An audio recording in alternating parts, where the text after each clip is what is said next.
Начинаем последнюю лекцию, 5-ю лекцию. Следующей неделе мы проводим семинарское занятие по этой лекции. Как всегда, это 5-я семинарская будет, после чего я вам раздам вопросники, и через 2 недели мы проводим собеседование. Этим завершается собеседование для того, чтобы я понял, что такое марксизм, а стало общее представление. После прочитки лекций и семинарских занятий, я думаю, Вячеслав Сергеевич с этим делом справится. Остальные я не знаю. Прямо этот Куличкин, он, если не прослушает, то это... сам Анатолий вообще 3 лекции пропустил. Мы же на видео смотрим. Это видео. Посмотрим, если ответите. Мне это интересно. Да. Если ответите, да. Начинаем. Значит, мы с вами уже говорили, что древнегреческий философ Платон, это до нашей эры живший, является одним из первых философов, не буду ничего не записывать, я потом скажу, что записать. Одним из первых философов, который систематически занимался проблемой государства, потому что это редкое дело, что проблемы государства все время фигурировали в его каких-то аспектах, его произведениях, это редкое явление. Потом, с 16 века, я вам говорил, в нашей эре 2 отряда утопистов мечтали, различные типы справедливого государства. Но это были мечты, совершенно нереализуемые утопиями. Это, может, кто угодно, как угодно мечтать может, правильно? Вот такая была. Ага. И вот появились Маркс и Энгельс. На основе строго научного подхода, на основе анализа истории развития человечества, установили законы развития общества, законы развития экономики, производства, обмена, распределения материальных благ. То есть в данном случае, вы помните, исторические корни, теоретические источники, то есть это они практически анализировали все, что было теоретически, практически жито за все время существования человечества. После этого только удалось установить законы развития общества, производительные силы производственных отношений и так далее, законы развития экономики, управление производством, обменным и распределением. И на основе этого была эта утопия превращена в науку. То есть наука, эта утопия не отброшена. Потому что в утопии было очень много полезного, места, какое-нибудь государство и так далее, федеративное или унитарное, все это дело отработано очень детально. Но к жизни никакого отношения не имело, потому что царствовал поместье, а потом капитализм, ранний капитализм пришел. Созданный Марксом и Энгельсом исторический материализм Ленин характеризовал таким образом. И вот это мои мысли продолжает Ленин. Величайшим завоеванием научной мысли хаос и произвол, царивший до сих пор во взглядах на историю и политику, сменилось поразительно цельной и стройной научной теорией, показывающей, как с одного влада общественной жизни развивается вследствие роста производительных сил, другой, более высокий, и скоропостижно, например, возникает капитализм. В данном слово производительные силы – это человек плюс средства производства. Это трактуется экономисты по-разному. Но вы должны марксистскую трактовку. Человек, он же создает средства производства. Он орудие средства производства, человек создает. Поэтому от уровня развития человека все это зависит. Его образованность, культура, внутренний интеллект, и кругозор и так далее. От этого все зависит. Поэтому производительная сила человек плюс средства производства. Можно сказать, орудие и средства производства. Вот с 1844 года Маркс и Энгельс установил самого эксплуатируемого класса, пролетариата, который будет могильщиком капитализма, строителем коммунизма. Это первая заслуга. Впервые появился могильщик капитализма в виде пролетариата. На основе научного анализа они объяснили, как совершается капиталистическое производство, как производится капитал. Об этом мы по экономии говорили. Благодаря этим двум открытиям утопический социализм и коммунизм стали наукой. Утопический не только социализм и коммунизм. Автором социализма является Томас Мор, автором коммунизма Томмазо Кампанелло, итальянский утопист. Вот, дальше. Маркс и Энгельс причины всех общественных изменений, политических переворотов и рекомендовали искать экономику соответствующей эпох. Это второе. То есть все зависит от экономики, от материального производства. От материального производства зависят все остальные общественные отношения. И к ней законно, вот открытием Маркса и Энгельса, что человек прежде чем заниматься наукой, там, религией, философией, искусством, должен сначала есть, пить, одеваться, иметь жилище. После только появляется возможность заниматься религией, наукой и так далее. Это ключевая позиция марксизма. И средства для устранения обнаруженных зол должны быть в самих изменившихся производственных отношениях. Третье положение. Капиталистическом общественном производстве царит анархия. То есть в данном случае все производят, например, женские сапоги. Сколько сапог надо этих женщинам, никто не знает. И производители не знают, эти сапоги будут реализованы или нет. В этом заключается анархия. А Маркс и Энгельс предложили, нет, мы будем научно планировать и прогнозировать, чтобы потребность каждого всего общества. Это же кардинально совсем меняет. Анархия производства, которое ничего не знает, просто производит. И, к сожалению, сегодня это продолжается в каких странах. Вы думаете, в Советском Союзе, конечно, они переняли много, это разбитые страны, так как Франция, Германия, Англия, Италия, Соединенные Штаты Америки, они сегодня живут практически в рыночно-плановых отношениях.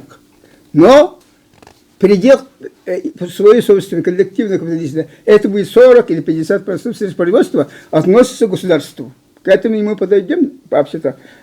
Тогда, получается, они элемент половины должны применяют. Но полностью нет, потому что 50-60% частные. Они работают по анархии, закон анархии. Сегодня. Но они развиваются, конечно, благодаря вот Советскому Союзу. Я сегодня в Америке, когда был, мебельная фабрика заехал. И там эти доски, показатели, как у нас в Советском Союзе. Точь в точь. Какая бригада сделал брат, он с него это дело вычитывается. За счет этого устраняется. Это наше же. И вот все остальные другое. А в каком году вы были? Я 92-го, по-моему, был. Я должен был смотреть лесозаготовительную технику. Для этого ездил. И что интересно, мы сначала там в самом дальнем уголке были, потом пересекли и были от Якутии недалеко, в этой стране Америки. Оставалось, как будто совсем близко подходили. Вот. И результаты 1825 года, через каждые 10 лет происходит экономический кризис перепроизводства. Никакого перепроизводства нет. Это результат анархии. Какой-то вид производства перепроизводится, потому что анархия же.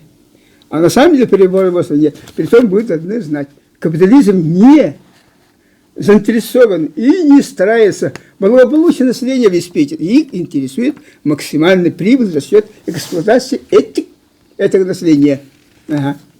И к нему, что вот народу заводим, смотрите, это болтовня, никто там не заводится. Анархия, какой завод может быть население? По прибылях только. Вообще, между прочим, сегодня вот недавно Лавров, министр иностранных дел, объяснял, вот, Украина зачем интересована Соединенными Штатами? Для того, чтобы заработать большие прибыли. Военно-промышленный комплекс сейчас работает полные силы. Старые вооружения перед Украиной, их заменяет в складах военного ведомства новым оружием, видом оружия. Это же прибыль, военно-промышленный комплекс. Так, записываем. А тема у нас продолжение или как он? Чего? Тема занятий. Нет, тему сейчас скажу. Запишите. Тема теоретическое наследие Маркса Энгельса. Теоретическое наследие Маркса Энгельса. в области теории научного коммунизма. В области теории научного коммунизма. У вас и всех должна быть такая книга, да? Теория научного коммунизма. По этой должны были построить коммунизм в Советском Союзе. Но такой книги, конечно, тогда не было. Ага. О теории научного коммунизма, конечно, говорилось. Но вы читаете там-то, там-то, там. Вот действительно нам так говорили. Вы читаете Маркса и Энгельса такое произведение, Ленин такое произведение. Это считалось теорией научного коммунизма. На самом деле не так. Ага. Записываем.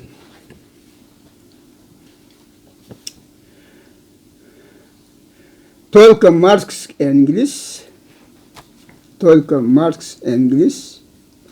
на основе строго научного подхода, только Маркс и Энгельс на основе строго научного подхода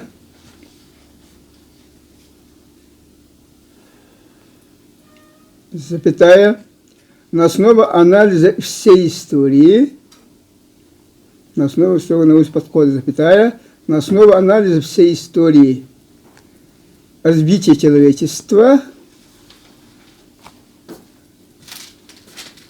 анализа всей истории развития человечества. Здравствуйте, садитесь, пожалуйста. Где? Вон там. Установили закон развития общества на основе анализа всей истории развития человечества. Установили закон развития общества, запятая, закон развития экономики, закон развития экономики, запятая, производства, запятая, обмена и распределения произведенных материальных благ. Экономики, запятая, производство, запятая, обмена и распределения произведенных материальных благ.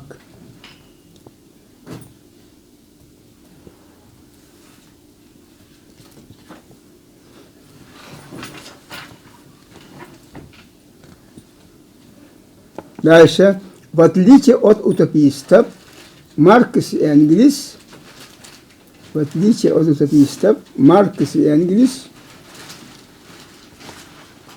еще в 1844 году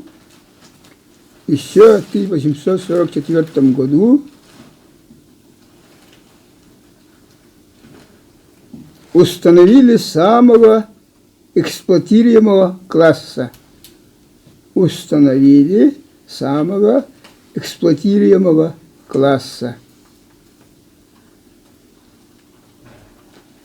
Пролетариата, запятая, который и будет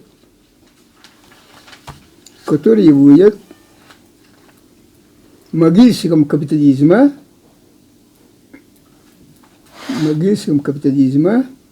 и строителем коммунизма.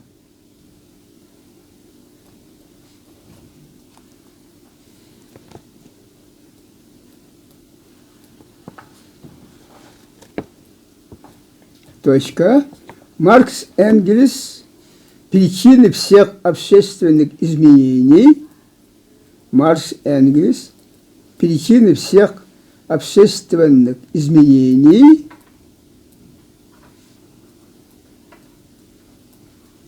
и политических переворотов, общественных изменений и политических переворотов рекомендовали искать в экономике соответствующих эпох.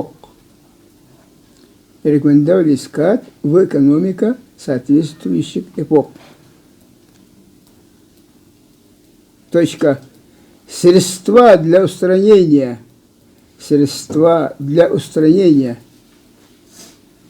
обнаруженных зол,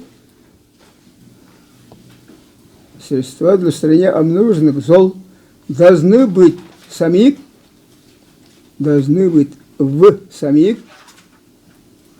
изменившихся производственных отношениях.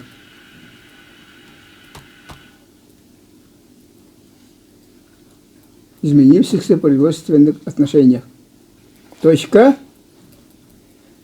В капиталистическом общественном производстве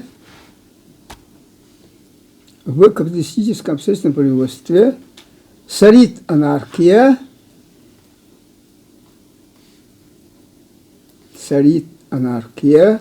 и никто не знает, сколько появится на рынке того товара,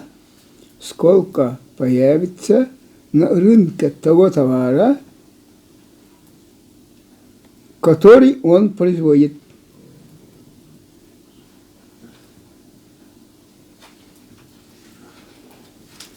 С 1825 года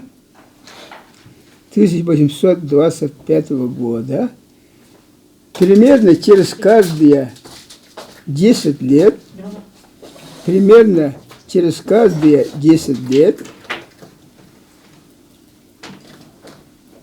повторялся этот кризис. Точка.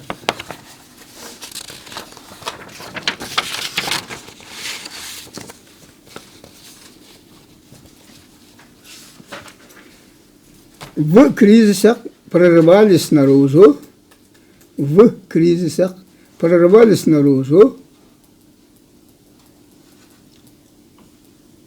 противоречия между общественной формой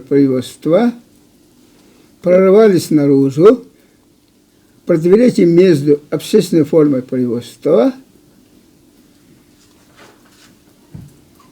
и частно-капиталистической формой присвоения первичной стоимости.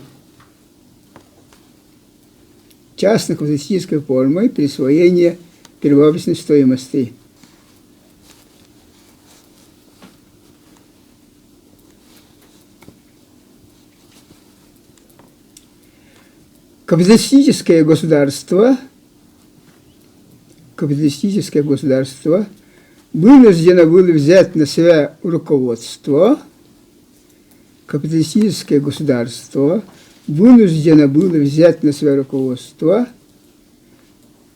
материальным производством.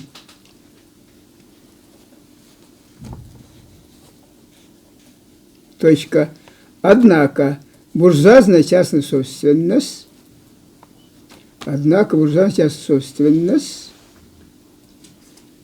переходя в собственность государства,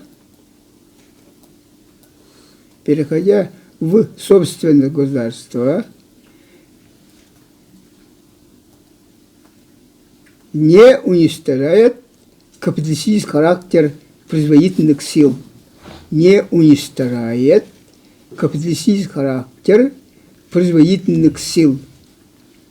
Можно сейчас со слова «переходя».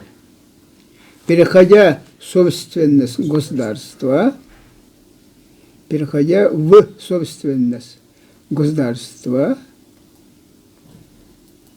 не уничтожает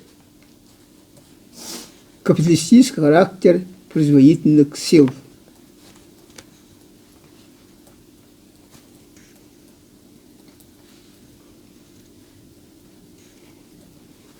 Точка. Маркс и Энгельс теоретически аргументировали,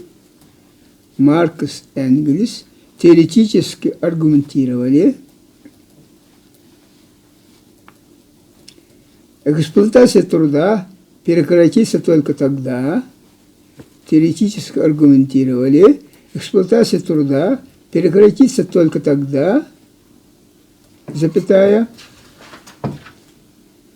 прекратится только тогда, когда общество возьмет в свое владение,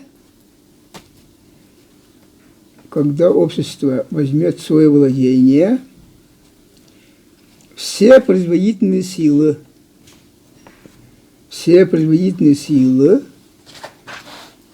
скобка открываете, человек плюс средства производства, скобка закрылась.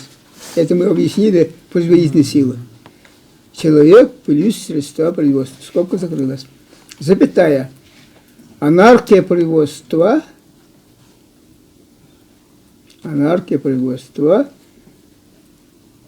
будет заменена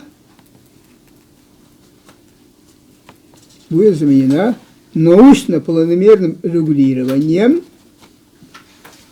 научно-планомерным регулированием материального производства, запятая, чтобы удовлетворить материальное производство, запятая, чтобы удовлетворить потребности каждого индивида и общества.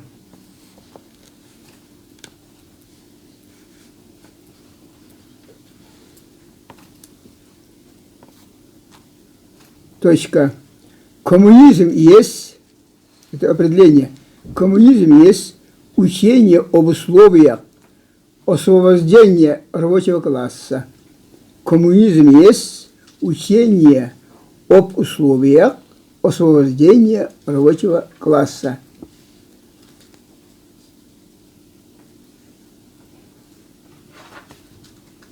Точка.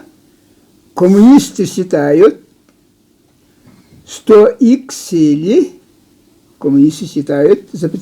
что их цели могут быть достигнуты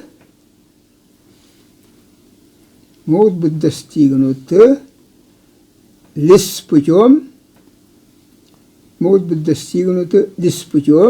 насильственного ниспровержения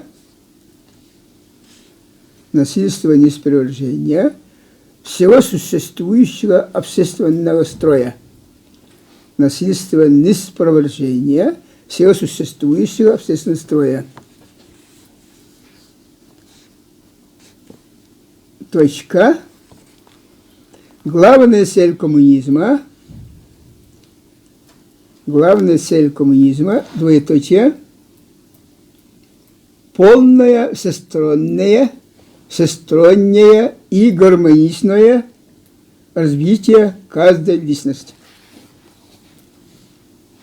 Полное, всестороннее и гармоничное развитие каждой личности. То есть мы с вами коммунизм построили, как будто бы, да? Сейчас вы отдыхаете, все слушаете, потом я скажу, что написать. Переступаем к изложению содержания этой книги. Вот. Теория научного коммунизма. Это в прошлом году вышло в Москве. Это второе издание, между прочим, да? У меня написано в 2008 году теория научного коммунизма написано, но там много социализма и так далее. Я вам говорил, что знать, стереотип мышления – это сильное дело. Человек от своей эпохи отрывается очень долго. Но я также отрывался долго. Я застроил с вами социализм. Потом я его не нашел в марксизме. В марксизме нет социализма. Там коммунизм. Так, излагаю. Слушайте, вы ничего не пишете. В результате 32-летней совместной теоретической работы Маркс и Энгельс осуществили научный анализ всех общественных процессов с точки зрения пролетариата. От простого к сложному, от абстрактного к конкретному, от экономической борьбы к политической, от забастовок к стачкам, от стачек к вооруженному восстанию, от буржуазно-демократической революции к пролетарской революции. Я прошел за минуту всю цепочку классовой борьбы, которой сейчас в капиталистической России должна пройти коммунистическая партия, которая сегодня не проходит. Представляете? Это написали 200 лет назад Маркс и Энгельс. Вот такое дело. Перед Марксом и Энгельсом стал вопрос после завоевания политической власти пролетариатом, в результате пролетарской революции, установление диктатуры пролетариата, отмены частной собственности, эксплуатации человека человеком, с чего начать? 200 лет назад. Ага, и он отвечает. В 1975 году в работе «Критика Годской программы», эта работа называется так, это на самом деле они критиковали Годскую программу, но там содержится то, что нам нужно в этой работе. Первое. Общий модель, подождите-ка, я неправильно сказал. Они разработали общую универсальную теоретическую модель коммунизма. Общую универсальную теоретическую модель коммунизма. Сейчас я объясняю, что это за слова общая универсальная теоретическая. Первое, общая модель коммунизма, которая будет переводна рабочему классу каждой страны. Потом она называется общая. Это мое творчество. Такого вы нигде не найдете. Ага. Универсальная модель коммунизма подойдет рабочему классу каждой страны, независимо от уровня социально-экономического культурного развития. То есть их путать не надо. Общее это просто подходит рабочему классу любой страны, планеты. Здравствуйте. Ага, планета. Универсальная это из-за стране, но независимо от уровня развития социально-культурного развития. Это разные категории. Ага. Первое – это общее понятие, подходит. А второе – это независимо от социального и культурного развития. Теоретическая модель. Потребности рабочего класса каждой страны с учетом образа жизни, склада мышления, национальной традиции, обычаев, культуры, искусства народа страны разработать научный план строительства переходного периода от капитализма к коммунизму. Понимаете, какое дело? Это очень сложная, трудная задача. Вот великий Ленин, он же гений человечества, 55 томов. Если вы прочитаете, вы поймете, что на самом деле он гений. Но он не успел разработать вон эту задачу, которую перед ним поставили Массенко. Не успел. Понимаете? Умер в конце 23 года. Что он сделал? Элементы. В 2014 году он разработал право на самоопределение, потому что страна многонациональная, 100 с лишним наций народов, и если этот вопрос не решит, никакого коммунизма не будет. Поэтому он взял самый ключевой вопрос. Ага. Потом он в 2020 году, в 8-м Всероссийском съезде Советов выдвинул идею индустриализации всей страны. Индустриализации весь, потому что у него в кармане был план Голлера, электрификации на 10 лет России. Понимаете, какое дело? И он говорит, вот, на основе электрификации мы должны сделать индустриализацию всей страны. Начало, конец, по нему социализма. Ага. Коммунизма, конечно, коммунизма. Да, потом он в 2021 году пишет, поскольку страна катится к пропасти катастрофы, новая экономическая политика. В этой у новой экономической политики есть раздел маленький о культурной революции. Это элемент? Элемент. Угу. Потому что 73% населения безграмотны, 9 и старше. Угу. И последнее. Перед самой смертью он сам не мог писать, продиктовал Массинистское работу кооперации, маленькая работа. То есть кооперирование мелкого единичного крестьянного хозяйства, крупного товарного хозяйства. Перед самой смертью. Поэтому то, что Ленин разработал, там, научный план строительства коммунизма, перехода периода чувствования, это сделал Сталин. После смерти Ленина вот этих 4 элементов он сделал. Но только культурная революция стала первой.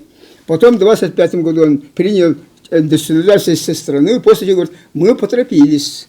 Индустриализация сейчас невозможна, потому что все народное хозяйство развитие уперлось в сельское хозяйство. Надо сельское хозяйство поднять. Почему? Потому что сначала кормить население, потом про запас неурожая и социальных и природных катаклизмов, потом достаточно продовольствия, сырье для индустриализации страны и еще создать фонд экспортных ресурсов, чтобы валюту заработать и покупать у капиталистов технику, технологию.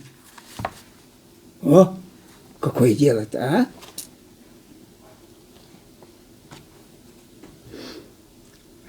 Поэтому переходный период – это превращение капитализма в коммунизм, разработан в нашей стране великий Сталин и осуществил, находясь 29 лет у руля, и от безграмотной, осталой, враждебной страны сотворил 3 сверхдержав мира и от безграмотного населения сотворил новую советскую цивилизацию. Вот ваше должно быть настоящее вооружение. Когда мы перейдем в будущем году, если вы меня убедительно попросите, русифицированный марксизм, ленинизм. Мы сегодня только говорим о коммунизме. Ленинизм еще потом будет. Это же один из отрядов, разряда 200 стран одна. Вот нигде это план тогда не был разработан. Потом появился с помощью страны Китайская Народная Республика, маоизм. Ну там, что творится, я вам не расскажу, не знаю. Второе. После перехода, то есть преобразование капитализма к коммунизму, сколько он продлится, никто не знает. Критериев нет, если Ленин не разработал. Но критерий Ленин разработал. Ага. И он разработал концепцию первой фазы коммунизма, которую не открыл ни Сталин, ни остальные ученые, кто не открыл. Это сделал ваш покойный слуга Филипп Влада Степанович. 4 этапа, 6 критериев, по-моему. Ага. Отдельная книга есть, тоненькая монография. Это первое, которое моя заслуга будет. После моего года этой жизни. Может, кто-то не вспомнит. Второе. Первая фаза коммунизма. Что это такое? Они объясняют. Мы имеем дело здесь не таким коммунизмом, который разбит на своей собственной основе. Напротив, такой, который только что выходит как раз из капиталистического общества, которое поэтому во всех отношениях экономическом, нравственном, умственном сохраняет еще родимые пятна старого общества. Пятна старого общества, из которого она вышла. Поэтому на первую фазу коммунизма равное право, и здесь еще остается правом буржуазным, ибо равенство состоит только в том, что измерение производится равной мерой трудом. Право никогда не может выше экономики, обусловленное им культурное развитие общества. Соответственно, этого каждый отдельный производитель получает от общества за вычетом ровно столько, сколько он сам дает ему. Он получает общество квитанцию о том, что им доставит такое количество труда, и по этой квитанции он получает из общественных запасов такое же количество предметов потребления, которые на производство тратить столько же труда. Как здорово четко определено Марксом и Энгельсом, да? 200 лет назад. Остается справедливым. И вот тогда мы подойдем к первой фазе, этим буду руководствоваться. Все равно. Вторая фаза.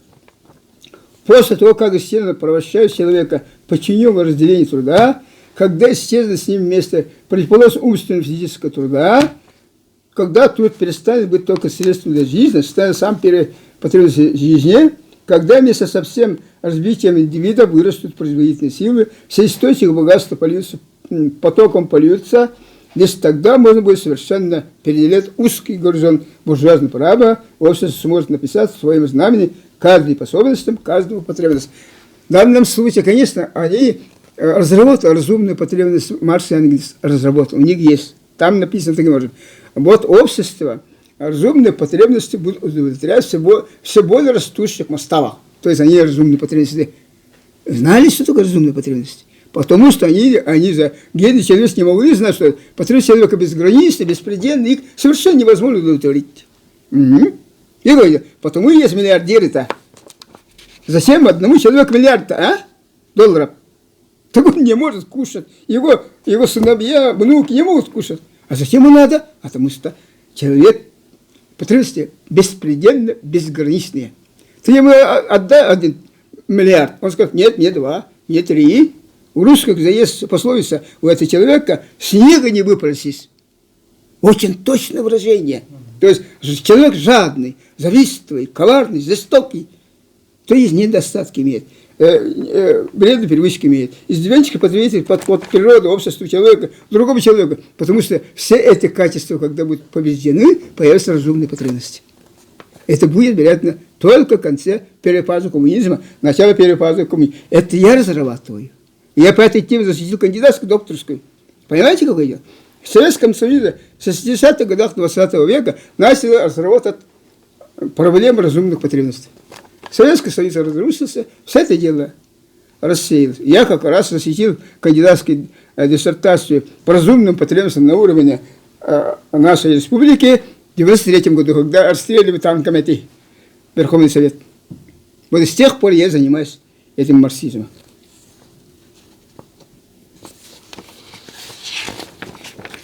Так.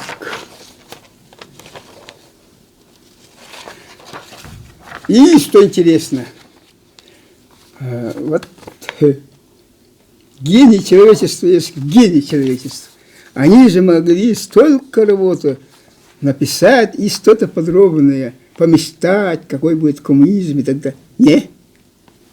Они знают, что они дети своего времени, они ограничены в рамках своего времени, а в будущем будут люди-то умнее нас, они будут мудрее нас. Поэтому пусть они сами разработают план переходного периода, потом первую фазу, потом вторую фазу. Понимаете, какое дело? В этом и гениальность этих людей. Поэтому возложили они все дело нам с вами. Нам с вами. Записывайте.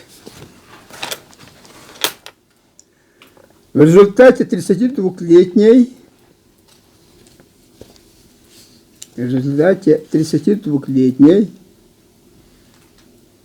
совместной теоретической работы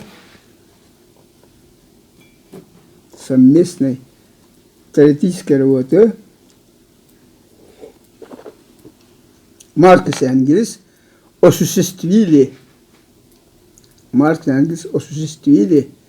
научный анализ всех общественных процессов,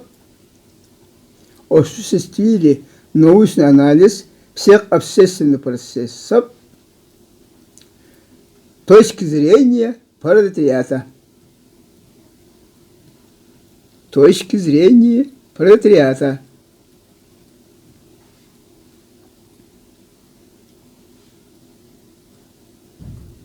Точка. В 1875 году, у меня на 500 написано, в 1875 году в работе, кавычка, критика Готской программы, кавычка закрылась, в работе критика Готской, большой буквы Готской программы, кавычка закрылась, разработали общую, универсальную, теоретическую модель коммунизма. Двоеточие. Общую, универсальную, теоретическую модель коммунизма. Двоеточие.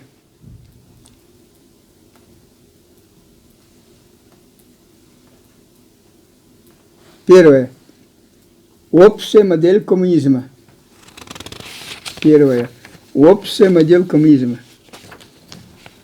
Запятая, которая будет переводна рабочему классу любой страны мира.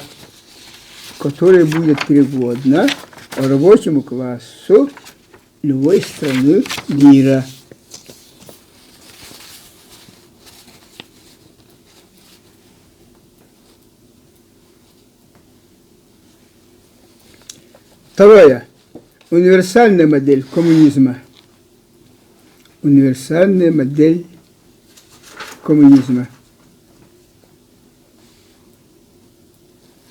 Подойдет рабочему классу каждой страны,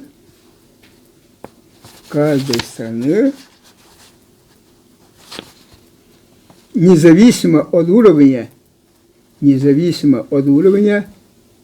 социально-экономического и культурного развития. Рабочему классу каждой страны, независимо от уровня социально-экономического и культурного развития.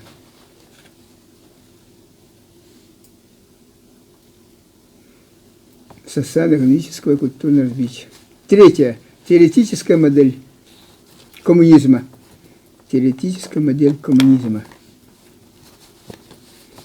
Потребует от рабочего класса каждой страны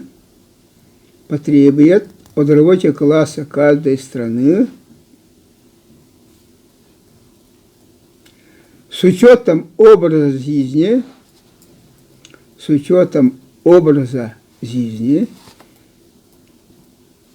и склада мышления,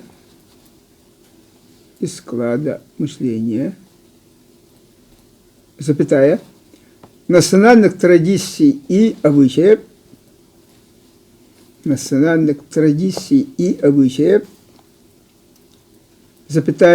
культура и искусство народа страны,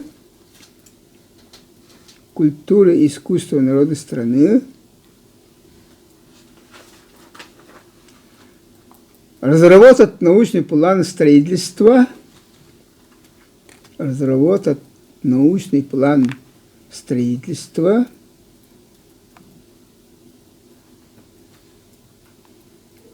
переходного периода от капитализма к коммунизму.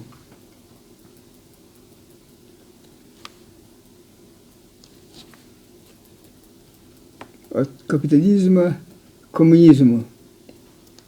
Трие или двоеточие. Определяем.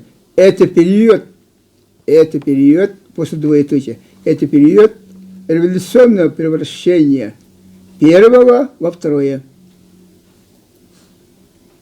Это период революционного превращения первого во второе. Точка. Этому периоду соответствует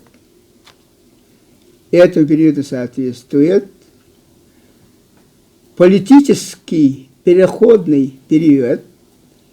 Этому периоду соответствует политический переходный период. И государство данного периода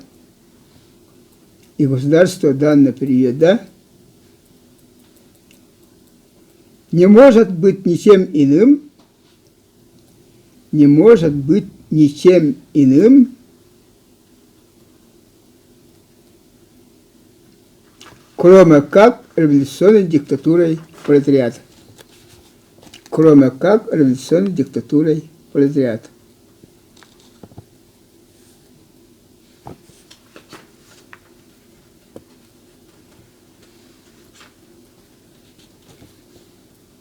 То есть переходный период у нас первый был. Первый написали, да?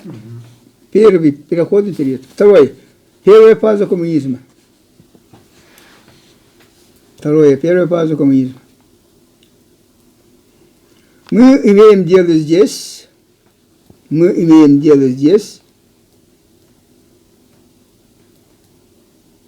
не с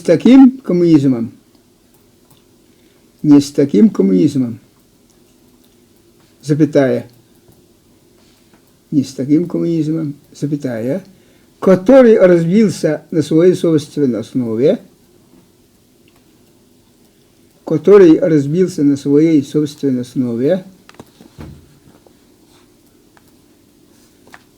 запятая, а напротив с таким, который только что выходит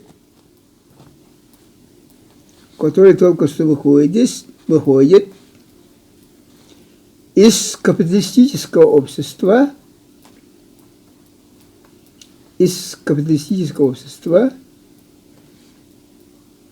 и который поэтому во всех отношениях, двоеточие, в экономическом, запятая, нравственном и умственном сохраняет еще родимые пятна старого общества.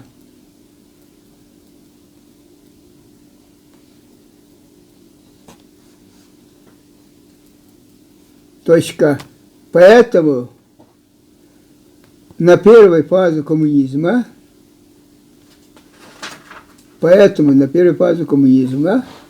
равное право еще остается правом буржуазным.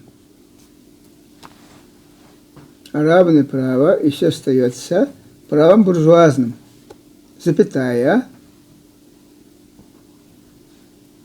Ибо равенство состоит в том,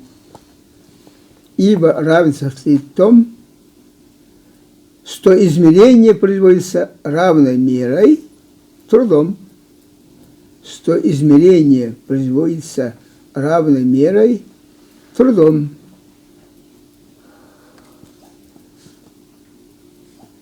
Ибо право никогда не может быть выше, запятая, чем экономический строй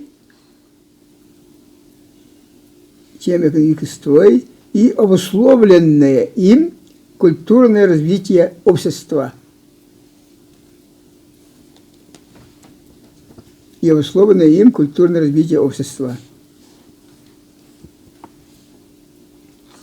Третье. Вторая фаза коммунизма.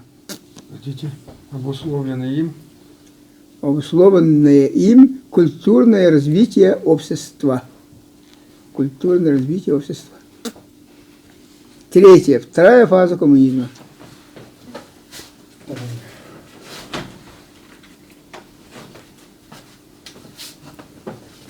Вторая фаза коммунизма. После того, как исчезнет порабощающее человека, после того, как исчезнет порабощающее человека, подчинение его разделению труда,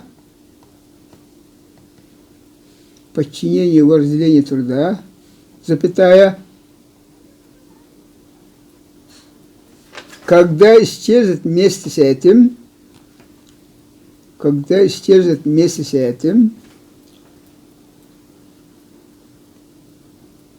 противоположность умственного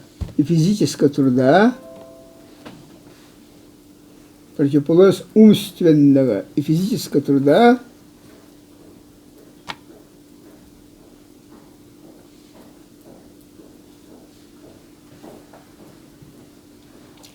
запятая, когда труд перестанет быть,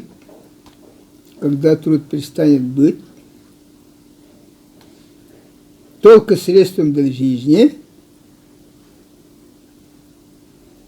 запятая, а станет сам первой потребностью жизни.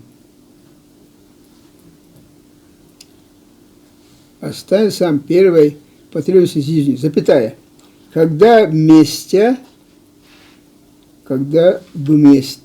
со всесторонним развитием индивидов,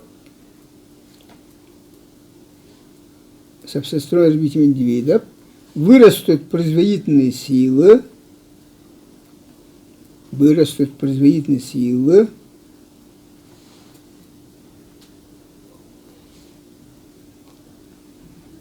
и все источники общественного богатства,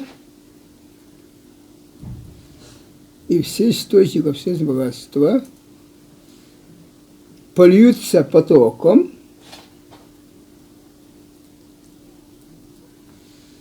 лишь тогда можно будет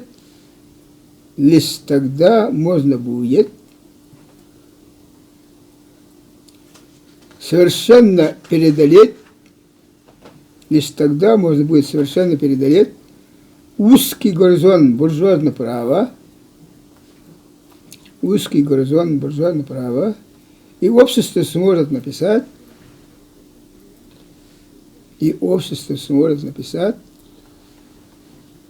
на своем знамени, двоеточие,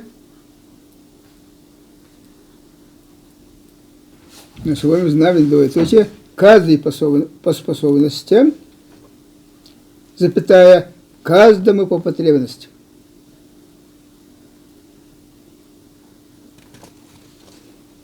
Новые строки.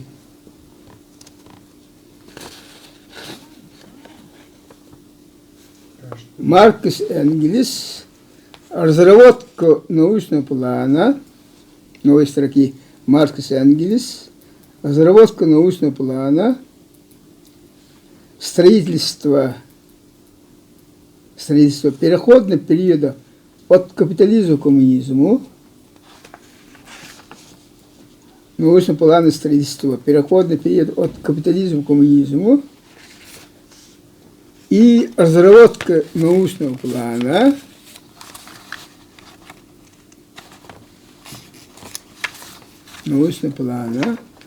строительство первой, а затем второй фазы коммунизма,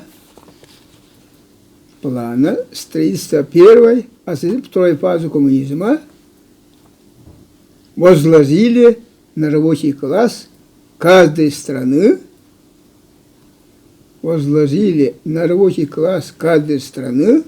с учетом ее особенностей.